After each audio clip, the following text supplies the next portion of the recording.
Dikatakan para ulama syarat itikaf adalah harus berada di dalam masjid. Sebagian ulama mengatakan syarat itikaf harus dibarengi dengan puasa. Tapi madhab kita Imam Syafi'i, kita hadirkan madhab Syafi'i saja, sangat mudah. Itikaf berada di dalam masjid. Dan itikaf tidak harus nginap.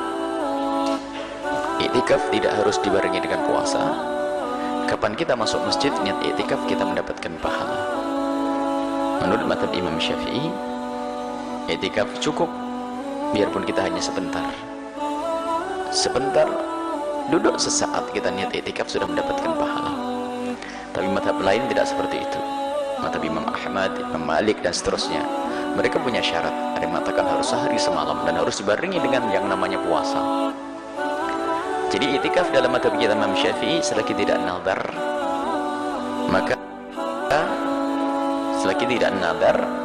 maka tidak harus dipenuhi dengan puasa. Kalau nadar puasa sama itikaf sekaligus puasa dan itikaf.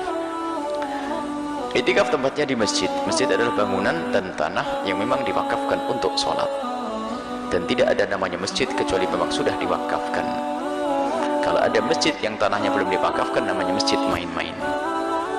Makanya kami himbau kepada semua yang kata ingin bangun masjid, status tanahnya dong diberesin.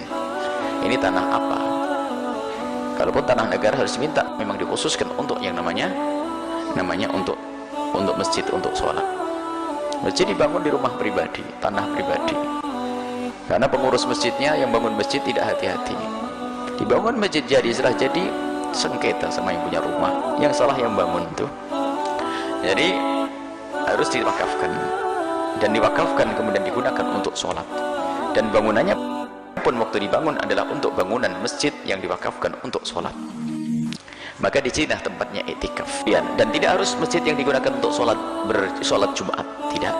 Yang penting adalah sebuah tempat yang memang diwakafkan untuk sholat masjid, baru di situ untuk itikaf. Kecuali bagi wanita diperkenankan untuk itikaf di musola nisa. Kalau memang ada sebuah kampung, karena kehormatan wanita, mungkin kalau pergi ke kota sangat jauh dan mungkin kurang terhormat karena ramainya laki-laki dan seterusnya, dia bisa di musola khusus untuk perempuan melakukan itikaf di tempat tersebut. Ini kemurahan yang tidak diberikan untuk kaum wanita, karena kehormatan mereka lebih diutamakan. Jangan sampai melakukan itikaf di masjid yang ramai, tapi dia adalah dengan cara yang tidak terhormat, jalan sendiri dan sebagainya. Atau mungkin di tempat tersebut, atau wanita tersebut tidak betah kalau tidak berdandan. Maka kalau anda pergi ke tempat yang ramai bakal berbaur antara laki dengan perempuan, anda harus menghindari dari berdandan. Kalau anda tergolong perempuan yang susah meninggalkan dandanan, atau mungkin punya gerak-gerik yang memang tidak disengaja, ada kan gerak-geriknya model perempuan, gerak-gerik yang ganjen, ngomongnya ganjen, dia pun tidak disengaja, memang diciptakan Allah model begitu kan. Jadi kalau ngomong kadang-kadang dilembut-lembutkan, biarpun memang aslinya begitu, memang wanita ada dasarnya adalah lembut. Nah, kalau memang ternyata punya kebiasaan yang semacam itu, maka sebaiknya itikaf di musola yang khusus untuk perempuan yang tidak banyak dijangkau oleh kaum laki-laki. Boleh. Sehingga sampai itikafnya di tempat sholatnya di rumahnya itu lebih bagus daripada harus ke masjid, jika ternyata masjidnya itu adalah tidak terhormat. Laki perempuan berbaur, mana mau cari pahala atau cari dosa?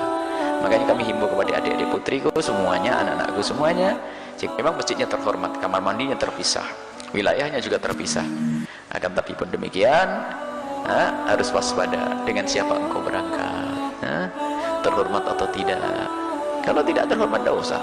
Itikaf di musola terdekatmu, dibarengi dengan ayahmu, ibumu, saudarimu dan yang lainnya. Dia harus mengejar si A, si B yang ada di sana. Mungkin di sana ada Buya Yahya. Tidak. Engkau mencari Allah di mana-mana. Engkau bisa mengabdi kepada Allah Subhanahu wa taala. Jangan dengan hawa nafsu. Baik. Itu itikaf.